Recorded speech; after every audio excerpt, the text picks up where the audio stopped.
Hello friends, welcome to my channel. Friends, आज मैं आपके सामने जो डिवाइस लेके आया हूँ ये काफ़ी यूज़फुल डिवाइस है और बहुत कमाल का डिवाइस है।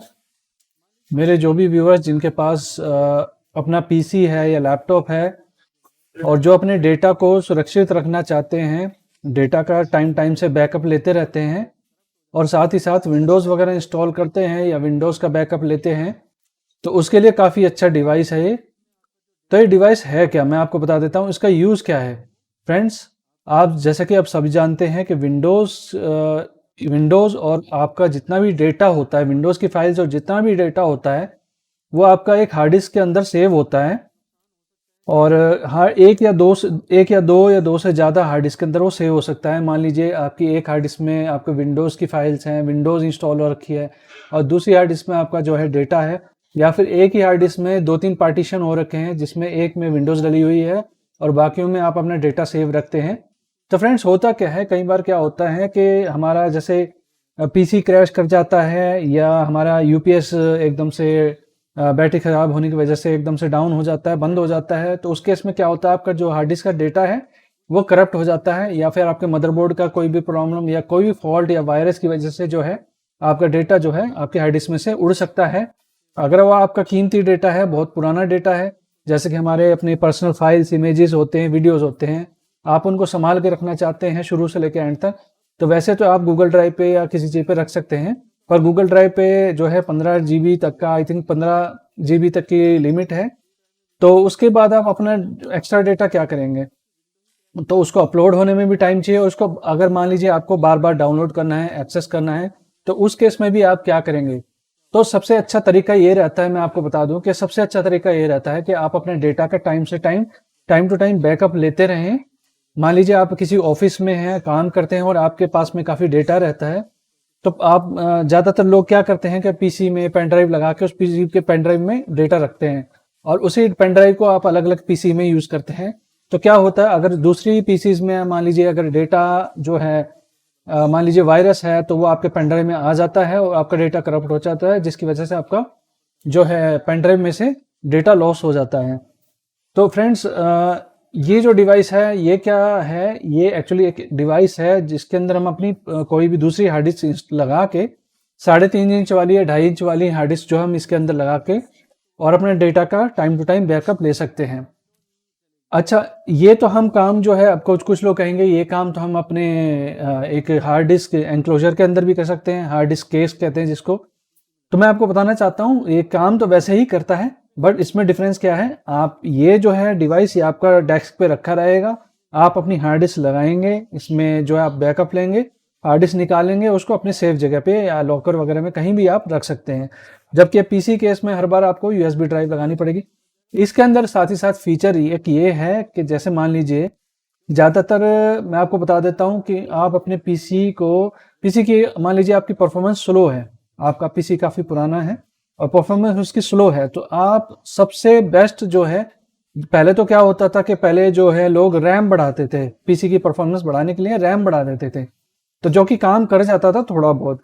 पर एक्चुअली वहाँ पे बोटल नेकिंग किस चीज़ की होती है, वो होती है हमारी हार्ड डिस्क की। एक्चुअली जो हमारी प्लेटर वाली यानी डिस्क वाली हार्ड डिस्क होती है नॉर्मल 3.5 इंच की, वो हार्ड डिस्क जो है ओवरऑल एक स्लो हार्ड डिस्क होती है, मैं आपको बता दूं। उसकी जगह पे आजकल जो है काफ़ी नाम है एसएसडी का, सॉलिड स्टेट जो है ड्राइव का काफ़ी नाम है। एसएसडी होती है वो आपकी हार्ड डिस्क से जो है 5 से 10 गुना तक ज़्यादा फास्ट होती हैं, उसमें डाटा एक्सेस जो है आपका काफ़ी तेज़ी से हो सकता है। तो सबसे अच्छा अपग्रेड ये होता है किसी पीसी को फास्ट बनाने के लिए, आप उसमें एसएसडी इंस्टॉल कीजिए। अच्छा, उसमें अब जब इंस्टॉल करेंगे तो हर बंदा क्या करता है, हर कंप्यूटर जो आईटी का टेक्नीशियन है, आईटी का पर्सन है, वो क्या करता है कि नई विंडो डालता है और आपके पुराने हार्ड डिस्क से जो है डेटा वो पूरा नई हार्ड डिस्क में कॉपी पेस्ट करता है। उसके लिए उसको अपने आपकी पीसी में पुरानी और नई दोनों हार्ड डिस्क को जो है लगाना पड़ता है, और साथ ही साथ विंडो पूरी डालनी पड़ती है, सारे सॉफ्टवेयर डालने पड़ेंगे, सारे कीज़ को एक्टिवेट करना पड़ेगा, विंडोज़ को एक्टिवेट करना पड़ेगा, और हर सॉफ्टवेयर की और विंडोज़ की सारी सेटिंग्स करनी पड़ेंगी। जब जाके वो कई, मेरे ख्याल से 4-5 घंटे या एक दिन का काम होता है, 4-5 घंटे के बाद आपका जो पीसी है आपके पुराने पीसी की तरह जो है नॉर्मल काम करता है। एक फ्रेश विंडो डालनी पड़ती है। तो वहीं वहीं पे ये जो डिवाइस है ये सबसे ज़्यादा काम आता है और मेरे बहुत काम आता है। वो ये काम आता है कि ये जो है आपकी मान लीजिए पुरानी हार्ड डिस्क है 3.5 इंच वाली लोहे वाली, अगर उसमें आपकी विंडोज़ वगैरह और डेटा डला हुआ है और आप 1 TB की हार्ड डिस्क है और 1 TB की ही आप SSD ले आए हैं, तो आपको क्या करना है, आपको इसके अंदर क्लोन का फंक्शन भी है, वो मैं आपको इसके अंदर दिखाऊंगा। क्लोन का फंक्शन भी है जो कि बहुत बेस्ट फंक्शन है लगा मुझे। आप पुरानी हार्ड डिस्क को इसमें लगाइए और नई हार्ड डिस्क को लगाइए और किसी पीसी की कोई ज़रूरत नहीं है, हमें इसका बटन दबाना होता है। ये सारी की सारी जो हार्ड डिस्क का डेटा है एज इट इज़ पूरी की पूरी हार्ड डिस्क को आपकी नई हार्ड डिस्क में पूरी तरह से क्लोन कर देता, कॉपी बना देता उसकी। यानी आपकी जो जो बिट टू बिट एक एक जो डेटा है पुरानी हार्ड डिस्क में, वो नई हार्ड डिस्क में आपका कॉपी हो जाता है। यानी कि अगर आप पुरानी हार्ड डिस्क की जगह नई हार्ड डिस्क को लगा देंगे तो आपकी window as it is open हो जाएगी, सब कुछ पहले की तरह ही काम करेगा, उसमें आपको कुछ करने की जरूरत नहीं होती। तो उस केस में बड़ा ही काम का डिवाइस है। तो फ्रेंड्स मैं आपको बता देता हूँ इसका क्या यूज़ है, इसको कैसे यूज़ करते हैं। आइए चलिए आगे बढ़ते हैं। ये वेवलिंक कंपनी का है और इसका मॉडल नंबर है WST334UA। ये USB 3.0 है।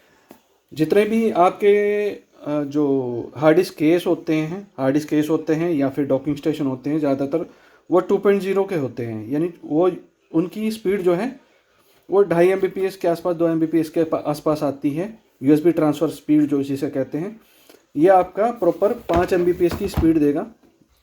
प्लग एंड प्ले, ये इसके फीचर ये हैं, प्लग एंड प्ले है, कोई ड्राइवर की रिक्वायरमेंट नहीं है। यानी अलग से आपको इसको पीसी से कनेक्ट करने के लिए और यूज़ करने के लिए अलग से कोई ड्राइवर इंस्टॉल करने की ज़रूरत नहीं पड़ती। ये प्लग एंड प्ले है। इसके जो ड्राइवर हैं वो बाय डिफ़ॉल्ट पीसी के अंदर होते हैं। कंपैटिबल विद 2.5, 2.5 इंच और 3.5 इंच की साटा 123 interface external hard disk drive या SSD, HDD या हार्ड डिस्क या SSD इसमें कंपैटिबल है। यानी एक तो SSD भी इसमें हम कनेक्ट कर सकते हैं, बड़ी या लैपटॉप वाली छोटी हार्ड डिस्क भी इसमें कनेक्ट कर सकते हैं। USB 3.0 कनेक्टिविटी है।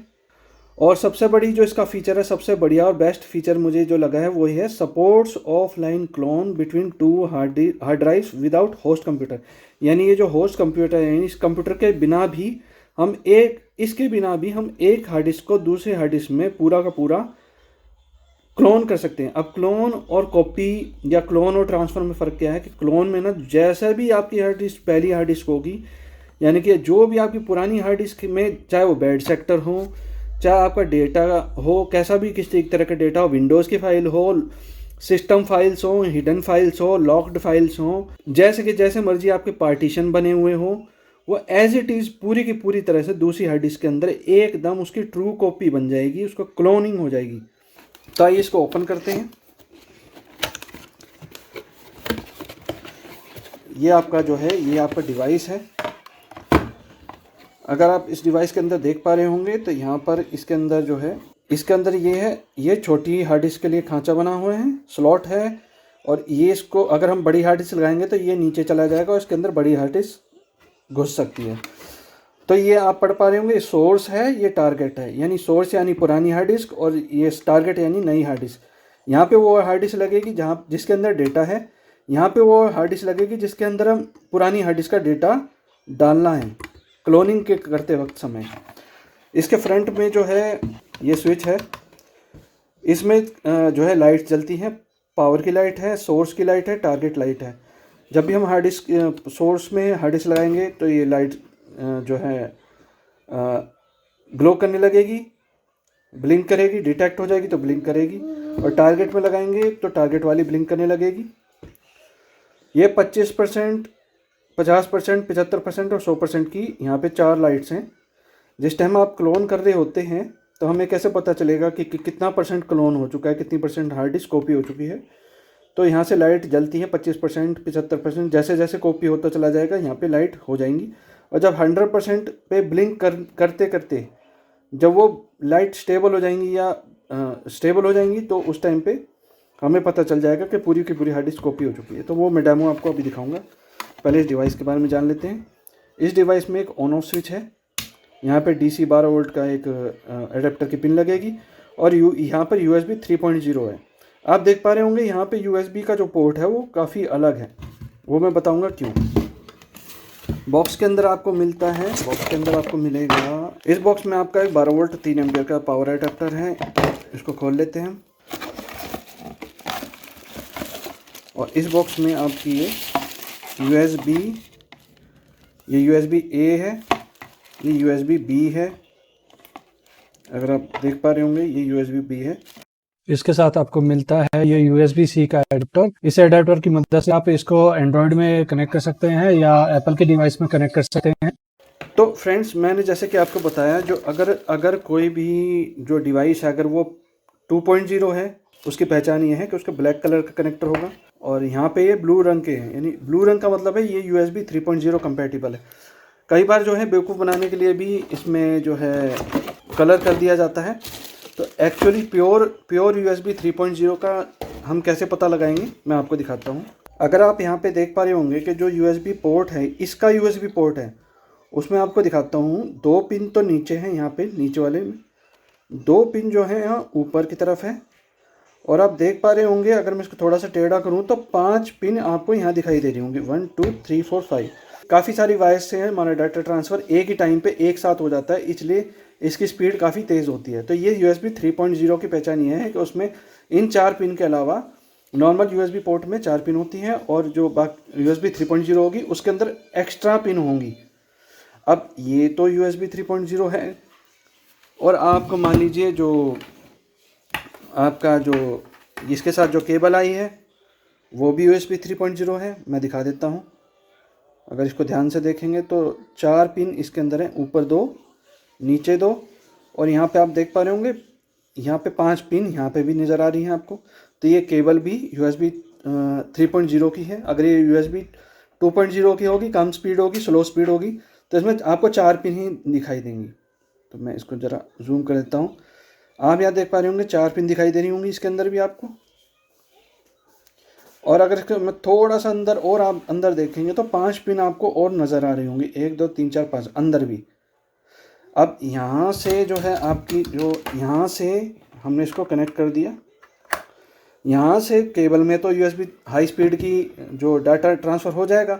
अब वो हाई स्पीड का जो डाटा है वो 5 पिन जो है वो आपके मदरबोर्ड में भी कनेक्ट होनी चाहिए। अगर आपके PC के अंदर 3.0 का पोर्ट नहीं है तो फिर आप इसकी पूरी हाई स्पीड का यूज़ नहीं कर पाओगे। तो इसकी पूरी हाई स्पीड का USB 3.0 पोर्ट में ही आप इसको लगाएंगे तो ही आपको बहुत बढ़िया स्पीड मिलेगी। यह है मेरा PC। अब इसके अंदर भी पोर्ट दिखा देता हूँ मैं। मेरे मदरबोर्ड के ऊपर भी 3.0 का जो है कनेक्टर है और वो कनेक्टर इस वाले पोर्ट से यानी फ्रंट पैनल पोर्ट से कनेक्टेड है। आप यहाँ भी देख पा रहे होंगे कि यहाँ पे 4 पिन हैं और उसके अलावा 5 पिन और हैं, यानी 4 और 5 ये जो है 9 पिन हो गई हैं। ये भी हाई स्पीड 3.0 कनेक्टर है, USB पोर्ट है। तो इसी चीज़ से हम पता लगा सकते हैं कि ये जो हाई स्पीड जो USB 3.0 का हाई स्पीड पोर्ट कैसे होते हैं, उसकी पहचान क्या है। इसके लिए भी मैंने USB पोर्ट के ऊपर भी एक पहले वीडियो बनाई है, आप अगर डिटेल में देखना चाहें तो उस वीडियो को देख सकते हैं। सबसे पहले मैं आपको इसका जो है USB से कनेक्टिविटी दिखाऊंगा और लास्ट में इसमें क्लोनिंग कैसे करेंगे वो मैं आपको दिखाऊंगा। सबसे पहले USB से PC से कनेक्ट करने के लिए हमें क्या करना पड़ता है, सबसे पहले हम लगाएंगे इसमें USB का जो है केबल इसमें लगाएंगे USB 3.0 की, और जो मैंने फ्रंट पैनल में दिखाया था आपको PC में अपने, वहाँ पर इस केबल को हम लगा देंगे कुछ इस तरह से। इसको जो है हम PC में लगा देंगे। अब PC में लगाने के बाद आपको इसके अडेप्टर को पावर में लगाना है। ये जो आप देख पा रहे होंगे ये इसकी पिन को हम इसमें जैक में लगा देंगे, इसको ऑफ पोजीशन में रख के। अब हमारे पास आप यहाँ देख पा रहे होंगे तो हमारे पास जो हैं 4 हार्ड डिस्क हैं। हमें नहीं पता इनमें से कौन सी फॉल्टी है, कौन सी ख़राब है। मैं इसको पहले हार्ड डिस्क को इसमें कनेक्ट करूँगा और हम PC में देखेंगे कि क्या रिज़ल्ट आया है, कैसे कनेक्ट करते हैं। तो आइए शुरू करते हैं। अब मैंने ये PC को ऑन कर लिया है, इसको कनेक्ट भी कर दिया है मैंने PC से। आप देख पा रहे होंगे इसमें पे 4 हार्ड डिस्क लगी हुई हैं। मैं इनमें से किसी एक को इसके साथ कनेक्ट करूँगा। जब भी आप किसी हार्ड डिस्क को लगाएं तो मैं रिकमेंड करूँगा कि आप सोर्स वाले पोर्ट में ही इसको लगाएं। तो सबसे पहले हम स्विच ऑफ मोड में ही स्विच ऑफ रखना है हमें इसको। उसके बाद जो हार्ड डिस्क है उसका जो ऊपर वाला पार्ट हमारे फ्रंट में होना चाहिए, जैसे वेव लिंक लिखा है यहाँ पे फ्रंट की तरफ होना चाहिए, ताकि इसका जैक जो है पीछे की तरफ चला जाए। और ये खांचे के हिसाब से इसको मैच करते हुए हमें इस हार्ड डिस्क को अंदर डालना है। हार्ड डिस्क अंदर डाल पहुँचने के बाद इसको थोड़ा सा इसको दबाएंगे तो ये अपने सॉकेट में बैठ जाएगी, अपने पोर्ट में जो है इसके कनेक्टर लग जाएंगे। उसके बाद हम इसको स्विच ऑन करेंगे। स्विच ऑन करते ही आप देख पा रहे होंगे यहाँ पे पावर की लाइट जली है, 2 लाइट जल गई हैं। और जैसे ही हार्ड डिस्क जो है इसने हार्ड डिस्क को डिटेक्ट किया है तो सोर्स जो है ब्लिंक करने लगा है। आप भी देख सकते हैं यहाँ पर मेरा सारा डेटा शो कर गया है। डी ड्राइव शो कर रही है और सी ड्राइव मेरी विंडोज़ की है और ये यहाँ पर डेटा शो कर गया है। तो फ्रेंड्स, एक चीज़ का हमें ध्यान ज़रूर रखना है कि कभी भी हम इसको जैसे क्लोन फंक्शन में यूज़ करेंगे तो हमें इसका क्लोन फंक्शन जब ही काम करेगा जब आप USB पोर्ट इसका डिस्कनेक्ट कर देंगे। अगर USB पोर्ट कनेक्ट रहता है तो ये क्लोन फंक्शन को डिसेबल कर देता है। तो निकालने से पहले हम इसको स्विच ऑफ करेंगे। स्विच ऑफ करने के बाद इसको थोड़ा सा रुकने का टाइम देंगे, क्योंकि इसके अंदर जो आपकी डिस्क होती है वो घूम रही होती है। ये ध्यान रखें कि चलती हुई हार्ड डिस्क को कभी छेड़ना नहीं चाहिए। स्पेशल हार्ड डिस्क के केस में बिल्कुल नहीं छेड़ना चाहिए, क्योंकि होता क्या है कि चलती हुई हार्ड डिस्क में जैसे अगर हम इसको छेड़ते हैं उसमें झटका लगता है तो उसका हेड जो है आपके हार्ड डिस्क के प्लेटर से जो है वो डिस्क से टकरा जाता है और स्क्रैचेस लग जाते हैं, जिसकी वजह से बैड सेक्टर बन जाते हैं और आपका डेटा करप्ट हो जाता है। अब मैं आपको क्लोन फंक्शन इसके अंदर दिखाता हूँ। चलिए पहले हम पुरानी हार्ड डिस्क बता देता हूँ कहाँ पे लगेगी। पुरानी हार्ड डिस्क लगेगी आपकी सोर्स में। पुरानी हार्ड डिस्क को सोर्स में लगाना है और नई हार्ड डिस्क को हमें आगे लगाना है। अब मैं इसको ऑन करता हूँ। आप यहाँ देख पाएंगे दोनों हार्ड डिस्क जो है स्पिन अप कर गई हैं, घूमने लगी हैं, डिटेक्ट हो गई है। आप यहाँ देख पा रहे हैं दोनों हार्ड डिस्क जो है यहाँ पे शो कर रही हैं। सोर्स भी शो कर रही है और टारगेट भी शो कर रही है। अब हम बटन दबा के देखते हैं क्लोन फंक्शन के लिए आपको क्या करना होता है। 5 से 10 सेकंड के लिए आपको बटन दबा के रखना है। पर एक क्लोन फंक्शन अभी काम नहीं करेगा, जैसे कि मैंने आपको शुरू में बताया था। क्यों नहीं करेगा? क्योंकि इसकी जो केबल है अभी पीसी से कनेक्टेड है, ये पीसी में डिटेक्ट हो चुका है, तो पीसी से इसकी कनेक्टिविटी हो चुकी है। इस वजह से इसकी जो क्लोन फंक्शन अभी डिसेबल है, क्योंकि हम एक साथ में जो है पीसी को एक्सेस भी कर रहे होते हैं। तो अब क्लोन करेगा या एक्सेस कर ले, दो में से एक ही चीज़ हो सकती है। तो इसके लिए आपको क्या करना है, आपको केबल को डिस्कनेक्ट करना है। उसके बाद हम इसकी केबल को निकाल दिया है मैंने यहाँ केबल निकाल दी है, क्योंकि इसमें क्लोन फंक्शन के लिए किसी पीसी की ज़रूरत नहीं होती। सबसे पहले आप इसको स्विच ऑन करेंगे। दोनों लाइट जली हुई है, सोर्स की भी लाइट जली हुई है, टारगेट की भी लाइट जली हुई है। यानी सोर्स में भी हार्ड डिस्क डिटेक्ट हो गई है और टारगेट में भी डिटेक्ट हो गई है और ये अपने क्लोन मोड में आ गया है। अब हमें क्या करना है, 5 से 10 सेकंड के लिए हमें इस बटन को दबा के रखना है। उसके बाद सारी लाइट ब्लिंक हो जाएंगी और ये ब्लिंक करने लगेगा। अब आपकी क्लोनिंग जो है चालू हो चुकी है। बटन छोड़ दीजिए। आप देख पा रहे होंगे सोर्स से लेके जो लाइट्स हैं वो टारगेट की तरफ जा रही हैं। 25%, 50%, 75%, 100%।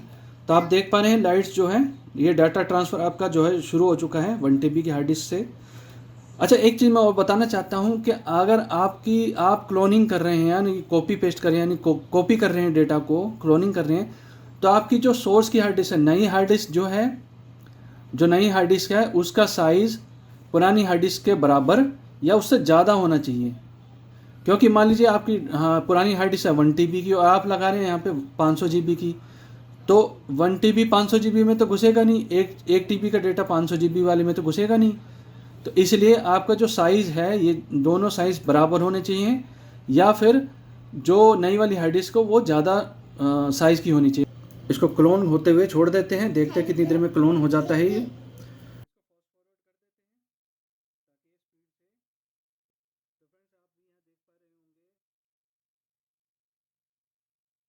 अब आपकी ये जो दोनों हार्ड डिस्क क्लोन हो चुकी हैं, आप देख पा रहे होंगे यहाँ पे इस तरह से सारी लाइट्स जो है स्टेबल हो गई हैं और इसका मतलब आपकी दोनों हार्ड डिस्क क्लोन हो गई हैं। आइए नई वाली हार्ड डिस्क को हम इसमें कनेक्ट करके देखेंगे पीसी में कि क्या ये जो है पूरी तरह से इसका डेटा जो है कॉपी हो चुका है। सबसे पहले इसको स्विच ऑफ करेंगे। अब हम जो पुरानी हार्ड डिस्क को रिमूव कर देंगे और इसको पावर ऑन कर देंगे। अब आप भी यहाँ देख सकते हैं जो मेरी जो ये नई वाली हार्ड डिस्क है ये कनेक्टेड है और इसमें मैं देख पा रहा हूँ कि सारा डेटा जो है मेरा पूरी तरह से कॉपी हो चुका है और इसमें देख लेते हैं क्या क्या पूरा डेटा क्या कॉपी हुआ है। आप यहाँ देख सकते हैं 796 GB दिखा रहा है, 135 GB free space, 931 GB total है। तो इस तरह से हम इस डिवाइस का यूज़ करके हम अपनी हार्ड डिस्क को क्लोन कर सकते हैं। तो फ्रेंड्स, मुझे उम्मीद है ये वीडियो आपको पसंद आई होगी और इस वीडियो को देखने के लिए धन्यवाद।